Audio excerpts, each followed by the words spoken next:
નમસ્તે વિદ્યાર્થી મિત્રો, આ વિડીયોમાં આપણે ધોરણ 8ના વિદ્યાર્થીઓ માટે 18-10-2024ના રોજ લેવાયેલ અંગ્રેજી વિષયની પ્રથમ સપ્તાહ પરીક્ષાના પ્રશ્ન પેપરનું સોલ્યુશન જોવાનું છે. ચાલો આપણે જોઈએ. પ્રથમ પ્રશ્ન છે, કૌંસમાં આપેલ શબ્દોમાંથી યોગ્ય શબ્દ પસંદ કરી સંવાદ પૂર્ણ કરો. એમાં આપણે સીધો સંવાદ જ હું તમને અહીં પૂર્ણ કરીને બતાવું છું. Jia said, mummy, where have you kept my drawing book? Mummy said, in your cupboard. Jia said, and where have you put my compass box? Mummy said, in your drawer. Jia said, I can't find my science book. Mummy said, I have put it also in your cupboard. તો આ રીતે અહીં આપણે સંવાદ પૂર્ણ કરીએ છીએ.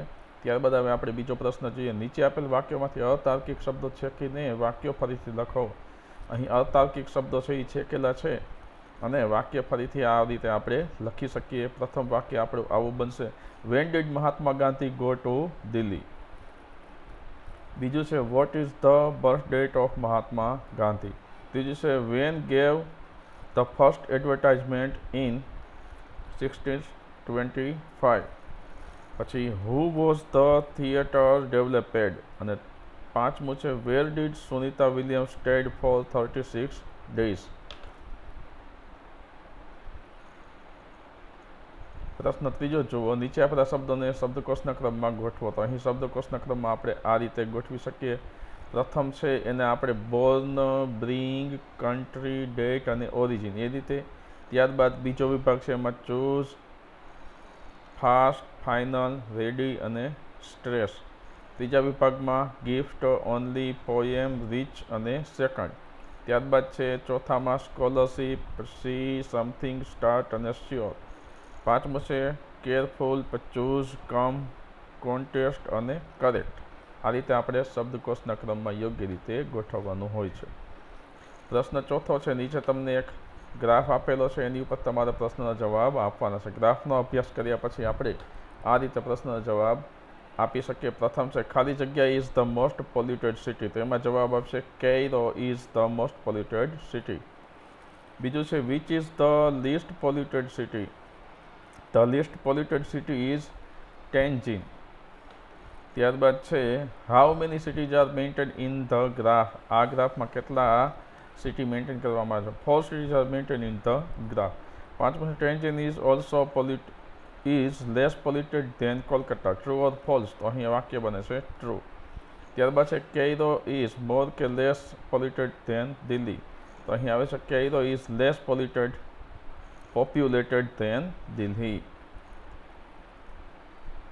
પાંચમો પ્રશ્ન છે, નીચે આપેલા શબ્દના છેલ્લા અક્ષર પછી બે નવા શબ્દો બનાવો. તમને પોએમ ઉપરથી એમ ઉપરથી મંથ અને એમ ત્યારબાદ એમ ઉપરથી મિસ એવું બનાવેલું છે. તો આપણે સ્ક્રીન ઉપરથી જોઈએ તો એન વાળા શબ્દો તમારે બનાવવાના છે. તમે કોઈ પણ શબ્દ એન વાળો બનાવીને લખો એ ચાલે. મેં અહીં આ શબ્દો આપેલા છે, તમારા એ સિવાયના બીજા પણ હોઈ શકે, જેમ કે 9, નોટ, નોઝ, નંબર એ સિવાય બીજા કોઈ પણ તમારા એન વાળા શબ્દો હોવા જોઈએ. બીજું છે ફાઇનલ. તો અહીં આપણને એલ છે, તો એલ વાળા કોઈ પણ શબ્દ મેં અહીં તમને લાઇન, લોટસ, લેમ્પ અને લોક એ રીતે લખેલા છે. તમે એલ વાળા ગમે સ્પેલિંગ મૂકેલા હોય તો ચાલે. એ જ રીતે કિંગમાં જી છે, તો જી ઉપરથી ગોડ, ગોટ, ગો અને ગુડ. ત્યારબાદ સો ઉપરથી ડબલ્યુ છે, ડબલ્યુ ઉપરથી વોટર, વોટ, વ્હાઇટ, વિથ એવા કોઈ પણ ડબલ્યુ વાળા શબ્દ તમે મૂકી શકો. ત્યારબાદ એક્સપર્ટમાં ટી છે, તો ટી ઉપરથી ટી, ટીચર, ટુ, 10 એમાં કોઈ પણ ટી વાળા શબ્દો આપણે તમે લખેલા હોય તો એ જવાબ તમારો સાચો જ પડે. પ્રશ્ન છઠ્ઠો છે, બિલના આધારે નીચેના પ્રશ્નનો જવાબ લખો. તમને અહીં બિલ આપેલું છે, એની આધારે તમારે નીચેના પ્રશ્નનો જવાબ લખવાના છે. પ્રથમ છે, how many litres of cooking oil did Suresh buy? સુરેશે કેટલા લીટર કુકિંગ ઓઇલ ખરીદ્યું? તો Suresh bought 1 liter of cooking oil. ત્યારબાદ છે, what is the price of 1 kg of lentils? તો અહીં તમારે લખવાનું છે, the price of 1 kg of lentils is ₹80. ત્યારબાદ how much was spent on toothpaste? તો ₹120 વોઝ સ્પેન્ટ ઓન ટૂથપેસ્ટ. પછી which item on the bill cost the list?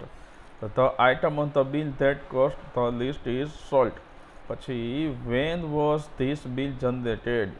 તો this bill was generated on 23/9/2024ના દિવસે આ બિલ જનરેટ કરવામાં આવેલું હતું.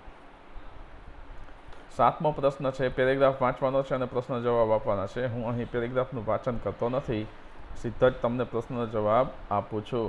પ્રથમ છે, where does sun shine very brightly? તો the sun shines very brightly in India. બીજું છે, વોટ ઇઝ સોલર એનર્જી? તો solar energy is the energy of the sun. ત્રીજું છે, in which season we feel restless? તો we feel restless during the summer season. What does move around the sun? The earth and other planets move around the sun. Write similar words. Burning નું, scorching અને power નું energy. નીચેના પ્રશ્ન છે 8મો. નીચે આપેલા વાક્યને યોગ્ય ઘટનાક્રમ પ્રમાણે ગોઠવો. અહીં આપણે આ ઘટનાક્રમ પ્રમાણે વાક્યોને આ રીતે ગોઠવી શકીએ. પ્રથમ વાક્ય બનશે hello, good morning and welcome everyone. બીજું વાક્ય બનશે the first round is fast finger first. ત્રીજું વાક્ય બનશે welcome Nandita, come to the smart seat. ચોથું વાક્ય the first question on your screen is. અને પાંચમું છે don't worry, well played Nandita. ત્યારબાદ 9મો પ્રશ્ન છે, આપેલા શબ્દનો ઉપયોગ કરી પત્રની વિગત પૂર્ણ કરો. અહીં તમને પત્ર આપેલો છે અધૂરી વિગતવાળો, આપણે એને પૂર્ણ કરીશું. પ્રથમ છે 15 મુરલીધર પાર્ક. અહીં આપણે ધરમપુર એક ખાલી જગ્યા છે એ પૂર્ણ કરવાની છે. દ્વારકા લખેલું છે. ત્યારબાદ નવેમ્બર 10, 2023 એ આપણે અહીં લખવાનું છે. ત્યારબાદ ડિયર નૈતિક, how are you okay now or steel suffering from fever and cold? I want to tell you about my visit to the Gir national park. અહીં આપણે ગીર નેશનલ પાર્ક છે એ ખાલી જગ્યામાં મૂકવાનું છે. I visited the place with my parents last week. It is a wonderful place. I saw several species of birds, reptiles and insects. You know, the best part of my visit was Asiatic lion. અહીં Asiatic lion છે એ ખાલી જગ્યામાં મૂકવાનું છે. There are many nests. It was the memorable experience to see culture there. Do visit the Gir National Park with us in our next trip.